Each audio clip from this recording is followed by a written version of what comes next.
Milestones, of course, include first indigenous 5G call, first commercial RSCV-based system on chip, and first R&D organization which released most detailed 3D high-resolution images of the field brain, of the fetal brain. And of course, I saw the 3D printing machine, which I was highly impressed last time when I came here, which was making the platinum replacement for the skull. And of course, for the 6th consecutive year, you are first in rank overall category, and 9th consecutive years for the engineering category. So I think, like we used to say, you can't beat a Bajaj and IIT Madras, something like this. You can't beat them. They are the number one, numero uno, and that's why one feels proud to kind of get connected with audience of this caliber. And what I understand, in this audience, they're about technical majority, but they're also 15% humanities, which are also part of it. Why I'm telling you this? Because you have to understand the difference between the Army, Navy, the Air Force, and the book is Mask of War. The Navy basically banks on its platform as its USP. And as far as the Air Force is concerned, Air Force banks on the technology as its USP. But as far as the Army is concerned, word over, it banks on its human resources as the USP. And this is something you'll find if there's a book from the Max Tegmark, Life 3.0. So when you talk from shift from Life 2.0 to Life 3.0, it is talking about the human being. So human being is the one which will be most responsible for these kind of activities when we are looking at the transition and technology-oriented kind of future. So what it means that human resource and technology, the best binding which you will find is provided in the Army, and that's why this Agni Shodh was very critical to all of us. Even in National Defense Academy, what we are looking at, that we are having the technology as well as the humanities combining together, because the decision to apply what kind of a technology, because it has this ramification, second and third order effect, that has to be understood by the human brain, because technology in isolation will have its own implementation or implications. So this extramural lecture, which has started in 1982, and great to see that the prominent speakers include spiritual leader, His Holiness Dalai Lama, Missile Man President Abdul Kalam, and of course cerebral chess champion Viswanathan Anand. So let me connect with these three before I move ahead. So as a spiritual leader, His Holiness Dalai Lama is concerned, since I am also the Colonel of the Regiment, now Honorary Colonel of the Regiment, Ladakh Scouts. And Ladakh Scouts, the spiritual leader is Dalai Lama. And of course, I have to, before you take over the Colonel of the Regiment, you have to take his blessings personally, and I had to do that. What is more important is Sonam Post during Kargil war. The people who were going for attack from Ladakh Scouts were actually not very happy. And Sonam Wangchuk asked them, okay, what do you want to do? They said, okay, we just want to take the blessings of His Holiness Dalai Lama. And he took them to the place, got the holy blessings done, and thereafter, you know, everything is history, and we have the Sonam Post established today. Of course, Missile Man, of course, the DRDO and missiles, something which is very close to the military, I don't have to speak about. And as far as cerebral chess champion Viswanathan Anand is concerned, he is a master of chess. And of Sindoor, what we did, we played chess. Now, what does it mean? It means we did not know what is the next move the enemy is going to take and what are we going to do. This is something we called about the gray zone. Gray zone is that we are not going for the conventional operations, but we are doing something which is just short of the conventional operations. Conventional operations means go with everything, Clausewitzian approach. Take whatever you have. And if you're able to come back, it's okay, otherwise stay there. But that is the thing which we talk about, the conventional approach. Here the gray zone is any activity which is taking place in all domains. That is something which we are talking about. And Op Sindhu taught us that this is the gray zone. So we were making the chess moves. He was also making the chess moves. Somewhere we were giving him checkmate, and somewhere we were kind of going in for the kill, at the risk of even losing our own, but that's the way life is all about. So how the future war we look at, I'll talk about it in 4 trends. Then first one which comes is diffused. Diffused means the battlefronts are actually not defined. There's no clear battlefronts. And do we look at, as of today, that has the Indo-Pak war finished? Has the Iraq-Iran war finished? Has the US-Iraq war finished? Has the Afghanistan-US or Russia or Pakistan conflict got over? The answer is not known to you and me. So what I am saying, these are something which are perseverant wars, and we have to live with this kind of a situation. Today, globally, 56 conflicts are going on with 92 countries. And this strategic continuum of persistence will continue to grow. And the second one is democratized. When we say that is the conventional, hybrid, non-traditional, all these wars are taking place together. And earlier we used to, let's say, depend on the big platforms and Second World War. This is what something is going to play a role. But now, let's say if there's a tank squadron which is there, and suddenly you take a kind of a swarm drones which can fire the missiles, it's the major vulnerability for tanks today. Of course, that's why in the tank regiments also we are raising the drone kind of elements and counter drone elements for this reason. But what I am saying, the battlefield equalizers is something which has come through. A platform in its size does not make a difference. What it makes a difference, how can you counter it? So a small intelligent move, a smaller technical kind of a move which is there, was asked that will you have the robo-soldiers later? I said robo-soldiers we can have, but if we are 150% sure that we will control them, because if somebody else controls, they will turn around. And if they turn around, you're gone. So that is what the technology counts about. Coming on to the third one is the diverse. Now, when we talk about diverse, the Ukraine-Russia war, which has taught us that they are using the robo-dog also, but they are using the live mules also, animal transport. Why?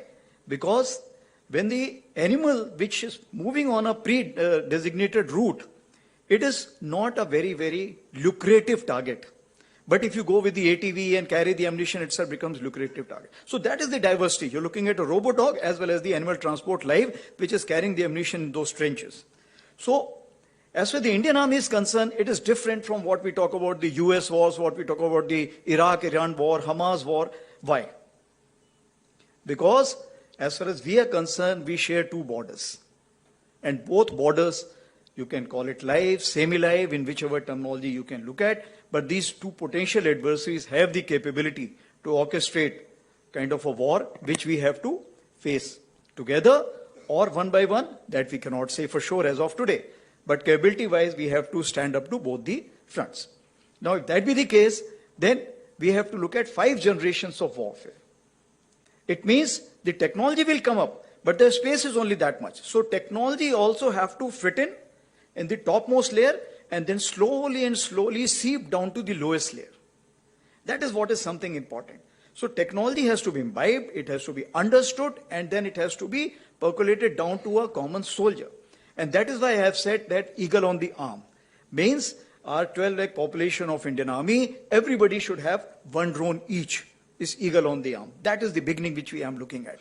And it doesn't mean that we'll be looking at bigger drones and missiles and everything, but that is the beginning. And that is the technological consciousness which I'm expecting from all. So from muddy trenches to Internet of military things, this is what is the kind of a arena what we are looking at.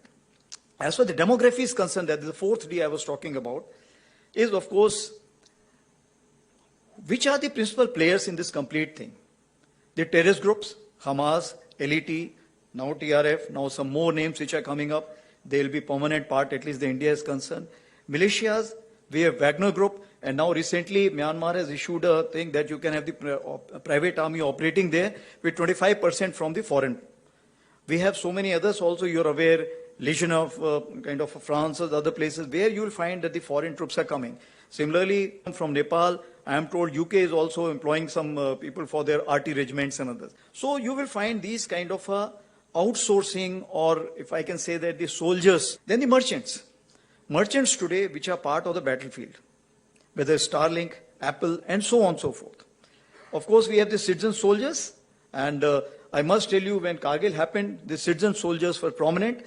We had the shepherd who told us that where the intruders are, and the last Chief Justice of Jammu and Kashmir, Mr. Tashi, he himself galvanized the locals and himself carried the ammunition for the troops during the Kargil war.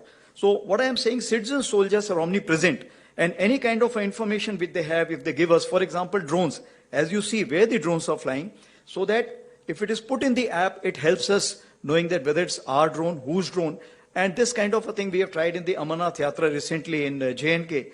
And if it becomes successful, we'll develop it more, and with the kind of intelligence here which is sitting here, definitely we'll be able to make it more, if I can say that, fail-safe proof. Of course, the Guardian Force is concerned, this is the invisible, if I can say that, the non-kinetic handlers. And this is where you all come into play in a big way. Because today war has four quadrants. I will not have time to explain the four quadrants, but the non-kinetic quadrant is something which you can start today.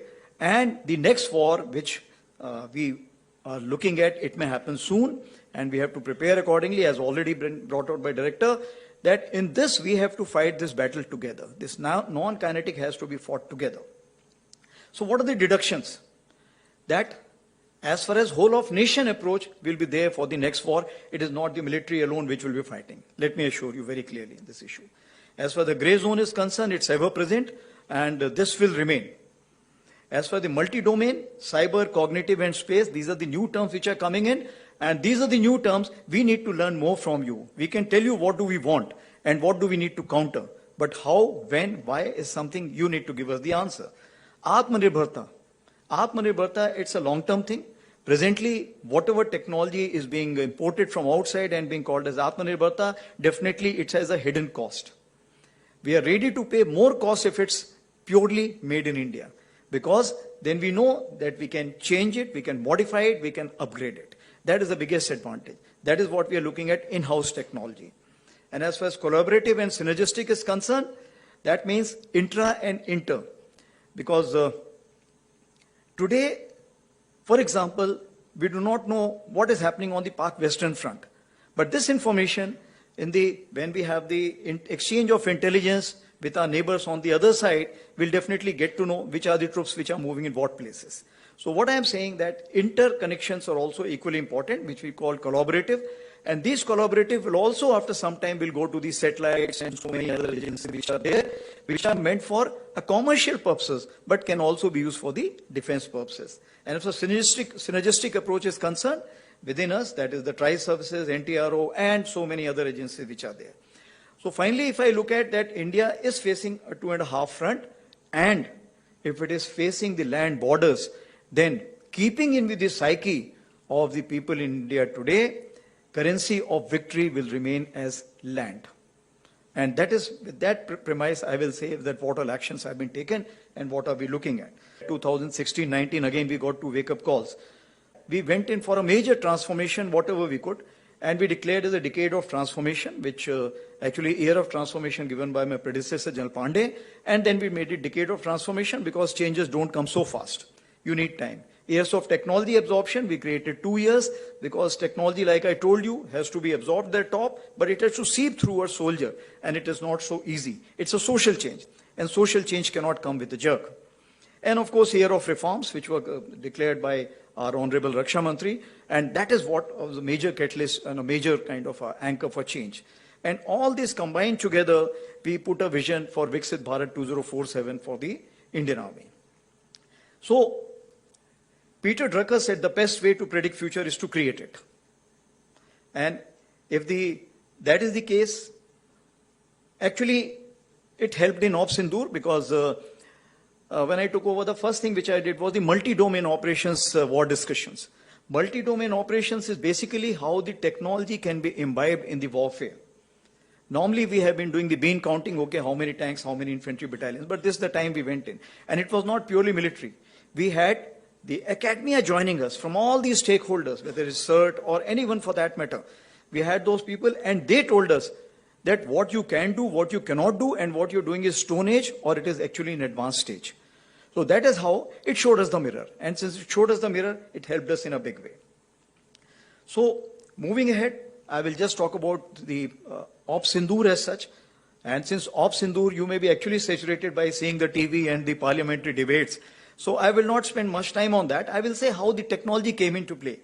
But certain things important. 22nd April, you're aware what happened in Pahalgam, and it actually shocked the nation. 23rd is the time when next day itself, we all sat down. And this is the first time which RM has also said, I think enough is enough. And all the 3 chiefs were very clear, something has to be done. And the free hand was given, of course, that you decide what is to be done. And that is the kind of a confidence with the political directions and political clarity for the first time we saw. And that's what made a difference because we want to do a lot, but that kind of hand-holding and kind of free, no terms of restrictions, if I can say that. And that is what kind of raises up your morale. And that is how it helped our army commanders or commander-in-chiefs on ground to kind of act as per their wisdom. Of course, then 25th, we visited the Northern Command, as you're aware, that is the place where we thought, planned, conceptualized, and executed the 7 targets out of the 9 which were destroyed, and where a lot of terrorists were killed. 29th April, of course, was the time when we met the Prime Minister for the first time, and thereafter, next day, of course, why I'm telling you this? Because it's important that how a small name of Sindoor connects the whole nation. And I was telling director also that when he briefed me on this, he said, okay, we'll have this name Op Sindhu. And I thought it is Op Sindhu. Sindhu is basically Indus River. So I said, excellent, sir. Indus Water Treaty has just been frozen by you. He said, no, it is Op Sindoor. And just see, this one name has connected the whole nation together. And today people are saying Sindoor to Sindhu, everything we have taken care of. But that is something which galvanized the whole nation as such. And the soldiers per se, because when I went on ground and I told them that, look, any sister, mother, daughter, whenever she applies the vermilion or the Sindoor, she will always remember the soldier. And I think that was the connect.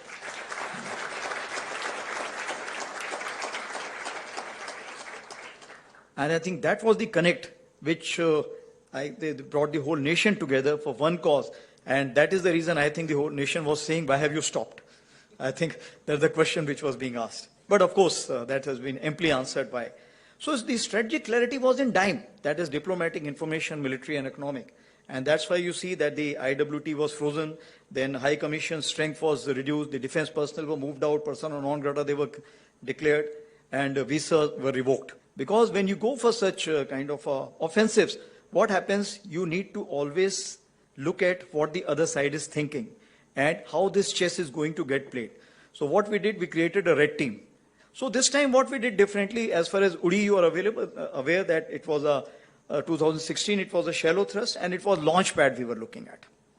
It is basically to convey a message. As for Balakot in 2019, we were looking at penetrating through J&K, going across to training camps which are in Pakistan, and again a kind of giving a punishment. But this time I think that is Pahalgam 25, it was wide and deep where we hit the heartland. This was the first time we hit the heartland.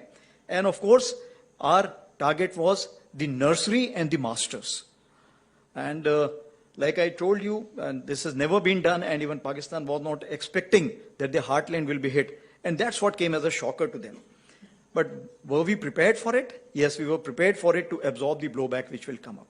So finally, we chose 5 targets in Jammu and Kashmir and 4 targets in Punjab, and out of which 2 were with the Air Force, because the kind of ammunition which was required was much more.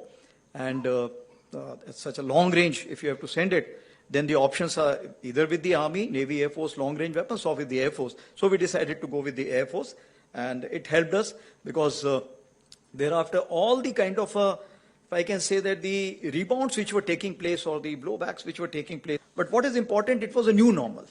It was a new normal where our forces were always prepared for a conventional operations. So though we were trying last 1 year that what is grey zone and what is multi-domain operations, but people were still not ready for it. But this is the time that our ground forces were actually playing chess. How many were going forward?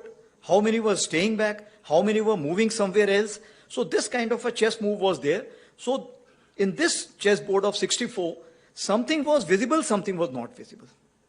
And something which was not visible, maybe other countries may be helping out to kind of make them visible for the adversary. So the force, if you have to kind of look at force orchestration for a military man, it comes in 3 forms. And all these 3 forms you will play a role. Firstly is the force visualization. How he is going to employ his force, how am I going to employ his force, how it will be 2nd day, 3rd day, 4th day, 10th day, 15th day, because you don't know. Because this test match stopped in 4th days. And it could have continued for 14 days also, 140 days also, 1400 days also, we don't know. So we have to be prepared for those kind of things. Second is force preservation. Force preservation is important because you have to live to fight another day. And you have to kill the other person. That's what is your job. Not to lay down your life unnecessarily. It is to make sure the other person lays down his life and he feels happy about it. And you feel happy by facilitating that. So if that be the case, so force preservation becomes important and it has a major role. When we talk about the various drillings which are required to be done in the mountains, and so many bunkers of different kind which are required to be made, and if I can say the preemptive actions which are required to be taken. And the third one is application, force application. So these are the three domains which we look at as a military man. And this is what something, I will just give the amalgam of some issues, that how we went about and where your role comes in. So I will just talk about the technology and Ops Sindoor. So firstly, let me assure you, it was a whole of nation approach and the collaboration was there. Was it in conjunction with other nations or not? That's a moot point, but it should be. It should be in long run. As far as deep data mining, that became a criticality, that if you had the deep data with you, it would have helped you more. So for last 1.5, 2 years, since our deputy chief is the one who's looking at data, big data analysis, integration and everything, we have started it in a big way. And if you have the data, then only you can go for the predictive analysis and all that. So this is something which is a big lesson we realize, and data is something now we are working out, and we are also looking at what headings, so that later on it doesn't happen that the data becomes so haphazard that we don't know how to handle it. Initially, when we were trying to digitize, we were just taking all the notes, files, and kind of just scanning. That was not digitization.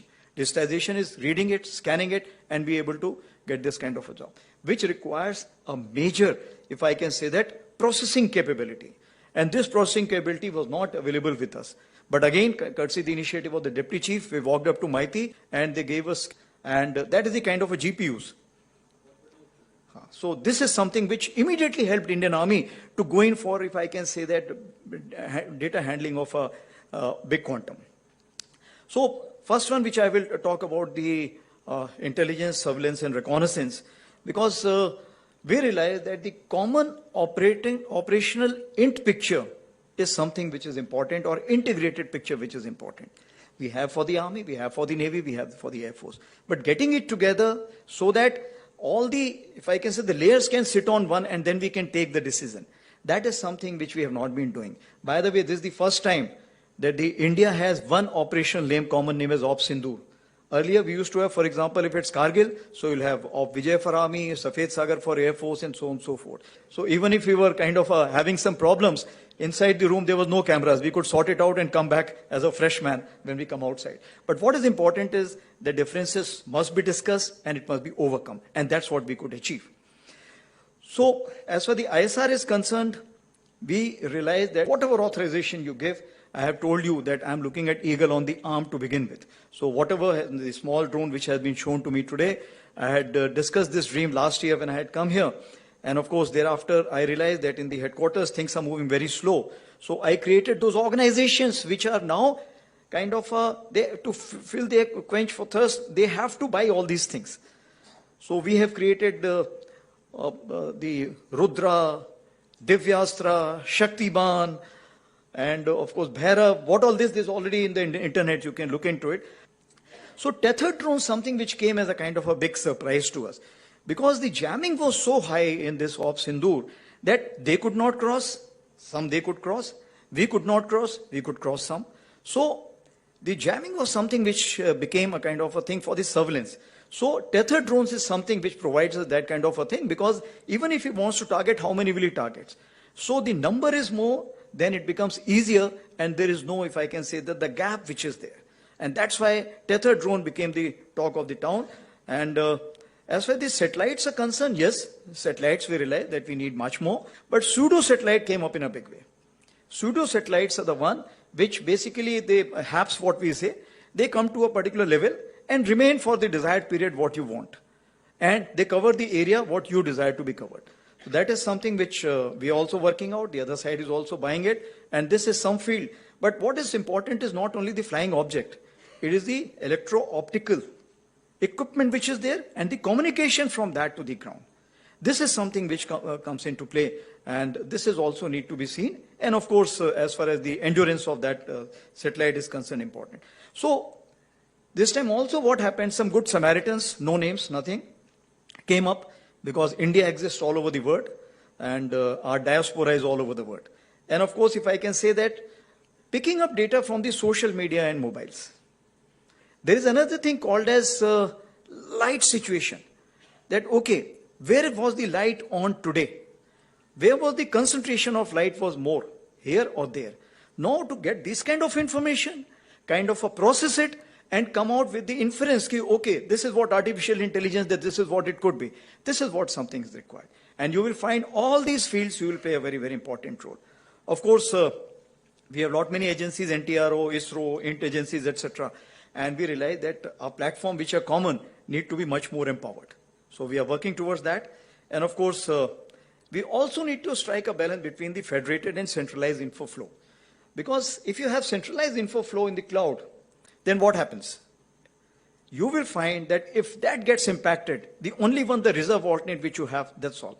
But if you have a federated, then you'll find the local, at least region, will not get impacted.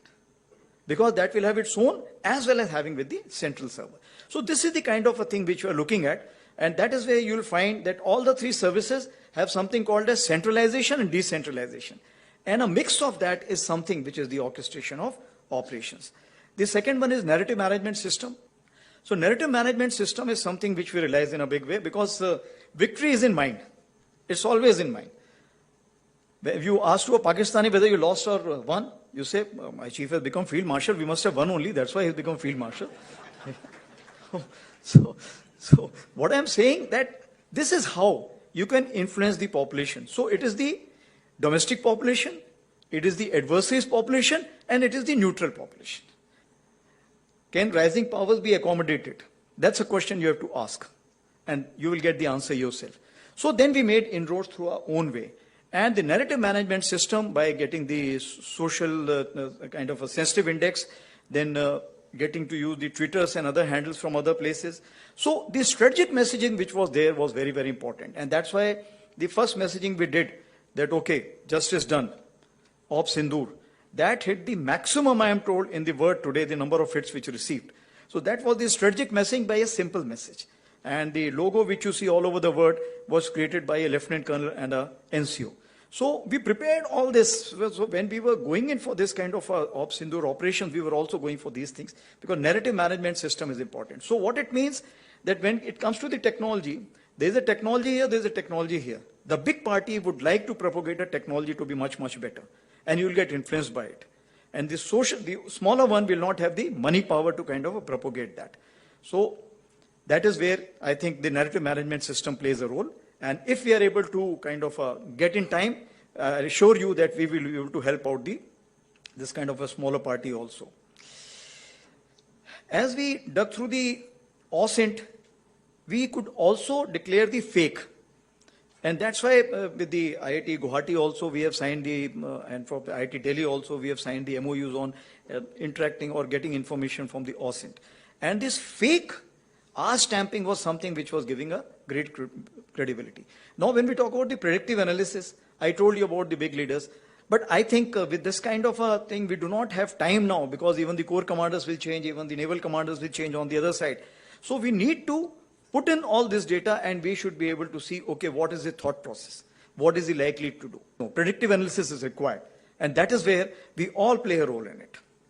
As so the communication is concerned, of course, secure battlefield networks, it helped us in a big way. Cyber defense measures. This is something, whatever you do, you will find you are still short of effort. And you know that what kind of attacks which were carried out, and we could ward off, we could recoup back wherever is required, we could rebound back. But next time, it may be much more. And whether that country will do it alone, it will be supported by some other countries, we do not know. But I have a strong hunch feeling that that country will not be alone. And that is where we have to be careful. Here I would like to talk about Sambhav. Because Sambhav is courtesy IIT Madras. And this was a big game changer. Why? Otherwise, we used to be on the WhatsApp if we have to talk anything. Secret, we cannot talk. So we are talking on the mobiles. But this Sambhav gave us a big uplift. Same thing, this war starting from 22nd April, we formed various groups as you are aware. But here there was a kind of a drawing board where everybody was knowing what is happening. So my Southern Army commander sitting at Pune, who is controlling the Rajasthan, doesn't have to tell J&K what is he doing. It is known through that. But what we learned, that we allowed too many people to use Sambhav. And we gave too many permissions. So now, at the time of crisis, if there are 100 messages, how will you kind of sift that which is the operationally important? That's why the hierarchy became important. But the workload is something which was, let's say, X. it became 100x. When it became 100x, Murphy's law, the server also went down at that point of time. We had to change the server. So then we realized that the hierarchy of communication becomes very important. So centralization is important, but decentralization was also important. And that is where once we make sure that the hierarchy was kind of reverted back, it became easy. But still, the load on Sambhav was very high, and I'm happy to note that Sambhav 2.0 is also being looked at, because that will kind of help us for Sindoor 2.0. So I'm sure before Sindoor 2.0 starts, Sambhav 2.0 will be actually commercialized. Coming on to electronic warfare, of course, you're masters of it, so I don't have to talk about it. EM spectrum dominance, jamming, I told you, it was in a big way. But deception, we could do a lot with the electronic warfare. And beyond that, I would not like to speak, but as you know, that his headquarters, etc., depicted from that. And of course, radar fingerprinting, again, deep data. Because all the radars open at various places. And if you have the data, then you know, okay, which radar is opening up and it is held with which formation. That tells you the orbiting, which is important. So fingerprinting, which becomes important, and therefore the long-term involvement here becomes important. And ECAS or something, I think it's already in the media also, that we have created a software which is helping us. Of course, that is something which we have just started, but I am sure with the AI kind of a caliber which is there with the IIT Madras, that will become very, very strong, and it will get interlinked with the TRI services, because we need to work out together. As far as target engagement is concerned, we realize that attrition warfare is no more going to give you the results. So you need smart munition. All the dumb bombs have to be converted to smart bombs. We are working out with others also in this field, because here we do not have much time. And Russia also, finally you realize only two things are working. The rest, everything has gone back. Today I was reading the air assets have been pushed back. And the platform which are there, they only use when required. But the artillery guns and the drones, they are the only two things. The only thing what they have done, their dumb bombs have been converted into smart bombs. So the precision has increased. When the precision is increased, how does it help Indian economy? If you use a X number for, let's say, dumb bomb, you will use only 1/5 of the ammunition if it's precision in nature. And that is where you will find that the cost does not make a difference. The impact which will help us, because it will be timely impact and allow us to further the battle which is required.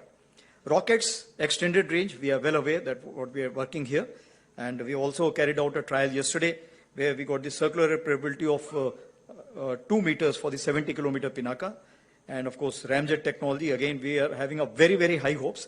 And we are, I'll not say running out of patience, but we are impatient that earlier as it comes, better it is. And of course, if I can say that private industry also tested some missiles, which was again in the newspaper, 150 to 400 kilometers. So we're moving fast, and we have to move much faster.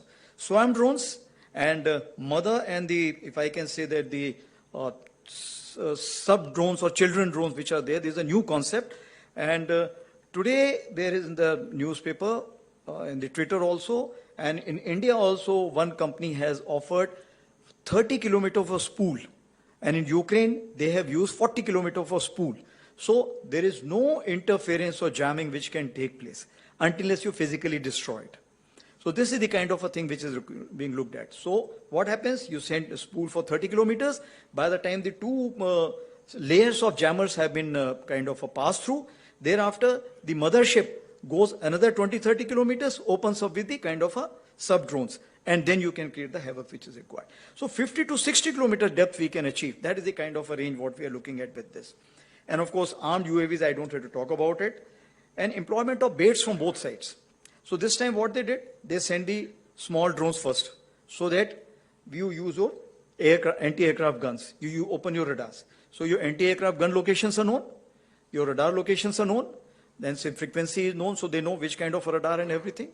And then they came with the kind of armed small UAVs or drones, Yiha class, which is from Turkey. So they used that. And thereafter, of course, they came with the Chinese and Turkish big UAVs, which is called as combat UAVs, they came.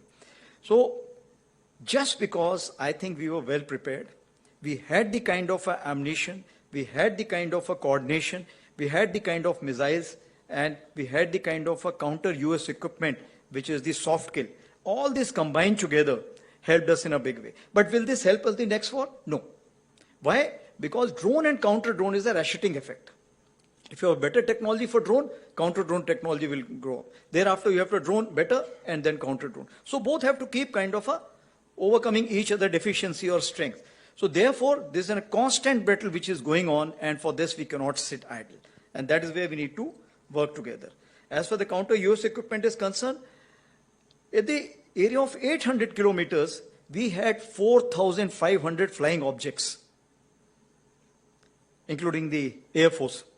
Now, if that be the kind of 4,500 flying objects which you have, how can you manage that space? That is something which is important. So when you use the jammer, it's very difficult to tell which drone is getting jammed, because it has the record, it's kind of a record of the frequency and other things. So that's on the lighter side, but that also can be a lesson drawn. But what is important is that we need new kind of patterns to look into it. And artificial intelligence plays a very important role, and networking again plays a very important role in this. Of course, hard kill, soft kill, we are aware. Fusion of that information, that which target to be engaged by whom. And of course, target tracking and tasking is something important. Moving ahead is the space integration.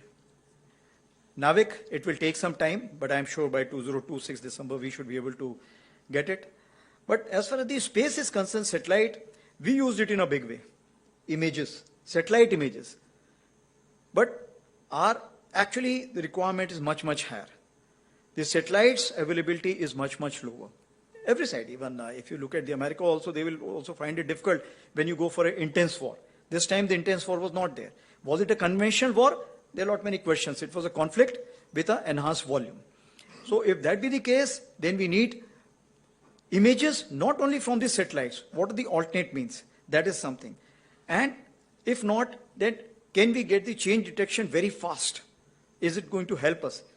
Communication PNT and anti-satellite which is there, that is something which you need to look into. So we are looking at low cost, low orbit, and also launch on demand. These are the two kind of satellites which we are looking at in the near future. As for the war sustenance is concerned, logistic management system. Now we have a logistic management system. The Navy has it, Air Force has it. Firstly, we need to combine that together, and then also combine it with the national logistics system. Because after all, we will find that it is not only the uniform people who can fit in the requirement, because when you have to feed in this 12 lakh population, whatever you do, if it's a long duration war, we have a limitation of how much we will keep with ourselves. So that's only one of the side. Deception and decoys, again IIT Madras is doing a great job in that. Biotech and human enhancement, this is something exoskeleton, we are working out with some IITs, and I'm looking that in a big way, and this is a big game changer. When you pick up something which is, let's say, about 20 kg, you feel like only 10 kg when you pick up with the exoskeleton.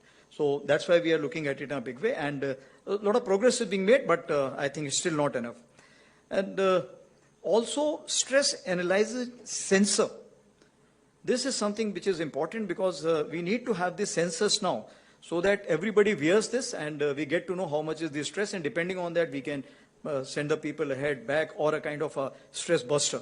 We also have a go, no-go tablet, so you're aware in high altitude we've already prescribed for various places, the Air Force already has it. We've also, for accelerated acclimatization, we are looking at it. We have used some medicine which we are saying under the special conditions we can make this 6-day acclimatization to 4 days, but I'm very hopeful with Dr. Kamakoti now having this kind of a situation that you are having the lay-based institute. We'll be very happy to join this kind of a study on this. And what is important is that we need this technical study, because medical study requires 7 years, and I may not have 7 years to go. So when I'm saying 7 years for this war to kind of a start. As far as AI is concerned, I think overall I have already talked about it, because it predicts the threat with the TSR, that is the time, space and resources. And that is where the AI plays a very important role. So whatever points I have given, if you combine this together, we'll get the TSR. We know that enemy has the capability, but when he's going to use it, where is he going to use it, and what resources he's going to apply. And that's what something we need to look into. And of course, the distance support tools, as you're aware, that now we have rejuvenated our battlefield surveillance support system, and also CIDSS, which we are working with Bell, and of course, SAMA, which we are working out. So if I have to say so, that for the Viksit Bharat 2047, your and our convergence is very, very high, because as far as the strength for the future lies with the industry, academia, and military triangulation. And of course, we also have to make sure that the bureaucracy, financial people, and the government research agencies also have to be taken on board. As far as the Indian Army is concerned, we have created the technology committee, which is Empower Technology Committee, which has got 16 technology clusters, and these clusters all over the media we have already given out, and we've also given out which is the principal staff officer to be connected to and which is the director general to be connected to. Because whatever you have, you don't have to come through me or the deputy chief ISNC or with the ADG, ADB. You can just go to them directly. Those DGs are meant to do this, whether it's robotics or it is with the quantum technology, blockchain, you name a thing, and we have the people named for it. We've also created a cell at IIT Delhi, Kanpur, ISC Bangalore, and of course, Agni Shodh is a very good beginning, and we are very hopeful from this. As far as MCT is concerned, of course, we have India AI mission, Chip to Startup mission, and of course, Project Kila, that is the quantum computing, that is what we have. So what we are looking at two ways from you is basically the disruptive technology, which should make our job easy, and that offset strategy. Offset strategy, once we sit with you, you tell us your prowess, we will come out with the offset strategy. So these are the two things we are looking at mainly. Of course, water jet cutting, which has been explained to us, we are looking at keenly. We're also looking at a smart IoT kit for health monitor. And Ladakh IIT extension is a big thing because our northern front is completely, will be dependent on this research center. An Army internship program, which we have started recently, and I'll be urging all of you to join that Army internship program. And all those who feel they are already graduated, you can also join us as an officers, because we have now all the technical fields open, and we'll be soon from 2025 end, we'll be giving out the advertisements for that. So what are we expecting from you? If I could just summarize it: advanced composite materials, metallurgy, microelectronics, precision guidance, gyro sighting system, seekers, cyber security and military grade secure communication technology, AI and ML, of course, quantum computing, robotics, unmanned sensors and systems, synthetic biology, and Ladakh Center is going to play an important role. And I must also thank IIT Madras for jointly organizing at national level cyber competition in October 25, that is Datathon and Capture the Flag. So in summation, I have to say that Ops Sindoor, a new normal, is just the beginning. It's the age of acceleration, the transformation we are living in. And if that be the case, then journey to be traveled together for upholding peace, even if enforced through strength, synergy, and sovereignty, is the call of the day. Thank you very much. Jai. In your address, you spoke about something, citizen soldiers. My question regarding is another part of the civilian aspect is, during Operation Sindoor, we all saw that the regions, they were facing a lot of heavy fire from the side of the enemy.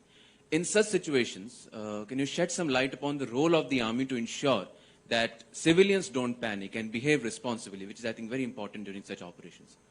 Okay, so it's a very pertinent question, and that's why if you see that anywhere in the world today, other than maybe Iran, Iraq, where they went on for 10 years, other places if you find that they all look at the exit strategy, that how early can they stop the war. As far as Russia, Ukraine is concerned, that's gone out of control, and that is something which, but when you go to Moscow, you don't realize that the war is on. That is the kind of a situation. They have been able to isolate that war zone. So what you've asked is basically what the role of army is as far as the protection of civilians is concerned. If you carry out the analysis, you will find that what will be the density of the population which is on the western side and what is the density on the eastern side. In my wisdom, I think whatever population we have on our borders, along our borders, let's say 30, 40 kilometers, it is 3 times on the other side. So it has to be very clear that if you look at civil target, the other side will be a very, very big loser. So that itself becomes a kind of, if I can say that, a deterrence for them to take care. That is point number 1. Point number 2 is we talked about force visualization, protection, and that is preservation and then application. So when we look at force visualization means what? That we have to visualize that what is the kind of a force application the other side is going to do. Based on that, the actions are taken on ground. You saw that the civil defense exercises took place. The NCC boys went around and spoke to everyone. There were community centers which were identified. People were talked about if the shelling takes place, how the blackening of the complete area has to be carried out. Those rehearsals were carried out. In 2019, we went in for along the LC, the major drive for constructing the community bunkers. Because the line of control, as you see, the firing is on in a big way. So what it means, the population which has been impacted over a period of time is conscious of it. And if they're conscious of it, they're taking all these actions. At some place who were in depth, they said, okay, it will never come to us. But when we found that the drones which are coming inside, and of course we shot them down, then we found that other players also who were not looking at bunkers and they said our houses are safe enough, also started looking for the bunker construction material. So what we are looking at now, that awareness, what actions to be taken, that in conjunction with the NCC, in conjunction with civil defense organization, in conjunction with the civil administration, and also look at more such kind of a, if I can say that, infrastructure coming up all along the border. This is what we are looking at. And if anything falls of enemy, any ammunition, it will fall on us first, then only it will go to the civilians. Thank you. My question was regarding the use of technology in Operation Sindoor. So could you elaborate on the use of technology, specifically drones and related devices during Operation Sindoor? Also, do you see non-kinetic warfare playing a key role in going ahead with what we'll do next? So as far as the drones are concerned, let me tell you that since I was commanding Northern Command for 2 years, and there the drones is something which is a daily requirement because of the half front which I talked about, that is the counter-terrorism operations which we carry out. But we realized that the drones which we bought over a period of time, the acquisition process is so long drawn that whatever we wanted about 5 years back came today. But the requirement was something which must be manufactured today. It should be state of the art and it should come. So what we did, as far as we are concerned, we used those drones. We modified many drones. There is a book which is called as Jugaad, and you all must read it, because Indians are very good at it. So what I am saying that our special forces and some organization which are with the DRDO and our intelligence sat together and modified the drones as per the requirement. And these drones, we used it effectively for destroying these targets which are there. And if I can say that, to the extent that industry came forward in a big way. No names, but the industry came forward.